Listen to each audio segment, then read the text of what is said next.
Doneane joining us now for a very important topic. Doneane, we're talking about safely handling and kind of dealing with your food. Right. Right. And you know, some people may think this is not really a nutrition topic, but it is, because everything that we bring into our homes to prepare for our families has the potential of bringing bacteria into your home. Okay. Just because some things just naturally harbor some bacteria, but the cooking process is what gets rid of it.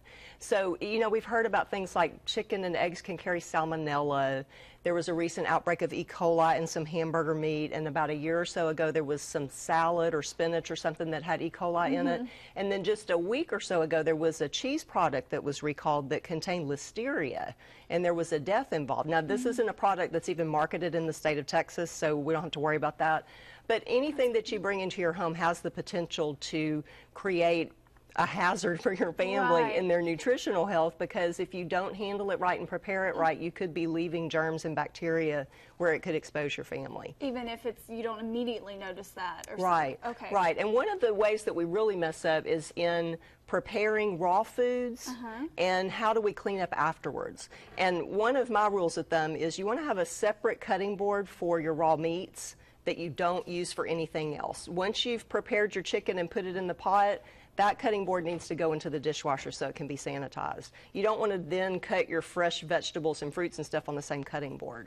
Right. Best kind of cutting board is glass. Okay. Second best is plastic, but you need to watch for the knife marks in it, and when it gets a whole lot, you want to go ahead and replace it because that can harbor bacteria. Oh. And then the worst ones are the wooden ones. Although they're really pretty and kind of ornate and decorative, they're really not sanitary if you don't clean them the right way. Okay, so that's something a lot of people may use. Right. The wooden, of course. Right.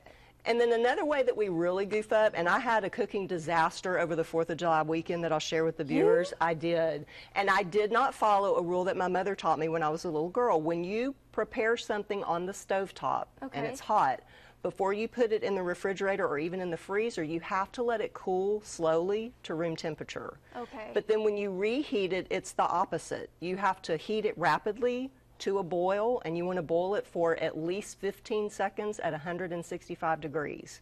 What I did was I prepared a gumbo. I got ready to go to bed. It was starting to get late. I took the pot that was still warm, put it in the fridge. When I heated it up the next day, I thought, well, I don't want to scorch the bottom, so I'm going to heat it slow. I ended up with a disaster. Really? And it was just nasty. It soured. I had to throw away an entire pot of gumbo. Oh my gosh. So you want to remember, let things cool naturally, then you put them in the refrigerator or the freezer, and then when you reheat them, do it on the stovetop because the microwave is not going to heat it evenly, and you want to make sure that you get it to the right temperature. I was about to ask that. What about if you're using the microwave? Yeah, microwave is good for small portions, but if you're going to heat up something large like a soup or a stew or a gumbo, the entire pot needs to go on the stove and heat it rapidly to a boil. Okay, and Doneane, we have your information right there, and we won't physically see you for the next couple weeks, but you're going to be posting online and really offering some good information. I've been saving up some things because I knew I was going to be gone for a couple of weeks, so if everybody will check on Facebook. I'm also going to post some links to some interesting articles about safe food handling, preparation, and safe temperatures too. There's a chart that has everything you need to know about what temperatures you need to prepare certain foods at. Okay, and of course, again, paying attention to glass being the best. You said cutting board. I didn't realize that. Yeah, easiest to clean because it's a nice smooth surface. It won't, you know, if it gets chipped or broken, of course, you want to throw it away. Right. But it'll sanitize easier than any other cutting surface. Great. Thank you, Doneane. We appreciate all that information. And check and make sure, go on Facebook and get that information and keep that handy with your family. Thank you again. Stay with us. We'll be right back.